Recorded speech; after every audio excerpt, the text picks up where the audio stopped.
back to the to COAG and the outcomes, it's not clear how much of this $15 billion is going to be spent in the first year, though Wayne Swan did say before this morning that it'll be weighted in the early years. So what is the impact on the budget now? What do you think the size of the surplus would be as it stands? Well, I think they're setting Australians up for a deficit.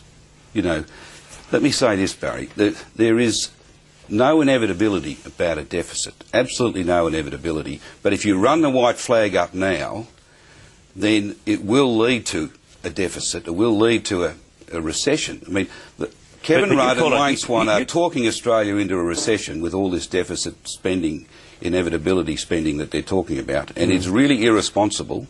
There is so much else can be done. There is no inevitability about Australia going into deficit or into recession. But you call that running up the white flag. Solomon Lew, who's one of the more experienced businessmen in this country, says the government wouldn't survive unless it went into deficit, and then he said they need to move now. 6 to 12 months might be too long. So he doesn't see it as raising the white flag. He sees it as something they need to do. Barry, we've got a balance sheet with no debt, so we're not paying any money like the rest of the world are paying billions of dollars of interest. We've got a future fund of $60 billion, which is providing enormous liquidity for the banks. We've got surpluses. We've got the OECD, the IMF, the Treasury and the Reserve Bank all saying we're going to grow, and yet we've got the Prime Minister saying there's an inevitability about going into deficit. He and Wayne Swan are talking Australia into a recession. It will be self-fulfilling. Now, sure, there is a role for government, but there's not enough taxpayers' dollars, and there's not enough capacity for sustainable debt by the Commonwealth, given the size of government relative to the private sector, to do all the heavy lifting. They have to do some things to unlock the literally hundreds of billions of dollars that are available in our superannuation funds, get them the incentive to invest in infrastructure in Australia, get things moving. Now, they do not take account of the power of the private sector in addressing a lot of the problems that we may confront over the next year or two. OK, you say that we're growing, but not growing at the same rate. And that's why Colin Barnett, the Liberal Premier of Western Australia, said yesterday that in an economic downturn, governments go into deficit. It's a certainty. Well, Barry, if we are predicted to grow between 1% and 2%, by all of these organisations in the last fortnight, around the world and here, if we have got a surplus, if we have no debt, there is no inevitability this year of going into deficit. And if we do the things that we need to do to unlock money out of the private sector, this country is in great shape compared to the rest of the world. We've got zero debt.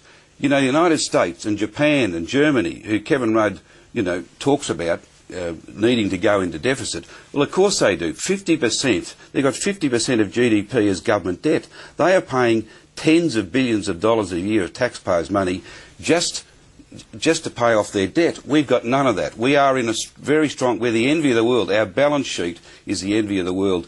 To run up the white flag at this stage and to talk about deficits will talk us into recession is highly irresponsible, will constrain spending out there, and it will discourage investment out of the superannuation funds, out of the cash management funds in this country. And, you know, it is a really irresponsible, and it does show they are out of their depth. As economic managers, they are out of their depth, and they're following Labor instinct of spend, spend, spend, and run up debt. And we'll have this millstone around our neck of huge debt again, which will take years and years and years to address. Is there any suggestion of a reshuffle any time soon on the coalition front bench? No.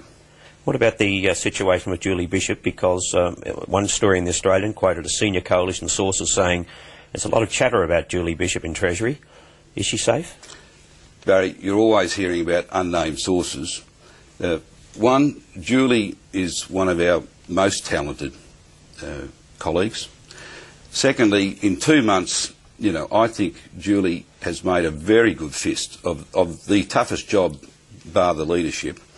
And I do think in 2 months that, from what I see, Julie has probably got a better grasp of the economics than her counterpart Wayne Swan after 2 years as Shadow Treasurer and 1 year as Treasurer. But that's the problem, and that's part of the allegations against her, that she's failing to land a blow on Wayne Swan. That and the fact that the plagiarism allegations have clearly hurt her, and further suggestions that she lacks vision. Barry, I think Julie, one, is very talented, and two, in 2 months. You know, it's 2 months since we had the change, and I myself, I've been paddling very hard to get on top of, you know, my area. Her area is tougher again, and she has worked very hard, and I think is making a very good fist of the job. And you know, I think as the team that we've got, I think we have really put some pressure from Malcolm down, put some really serious pressure, including Julie, on the government, and exposed a lot of their mismanagement of this crisis over the last few weeks. You know, they're running around like rabbits in a spotlight, this government, and I think the exposure of that, you know, owes a lot to Malcolm and Julie and other colleagues. So it's not a job that you aspire to, Shadow Treasurer? Barry, I've got a job which I've got my hands full on, and I'll stick with that. Thanks for your time this morning. Thanks, Barry.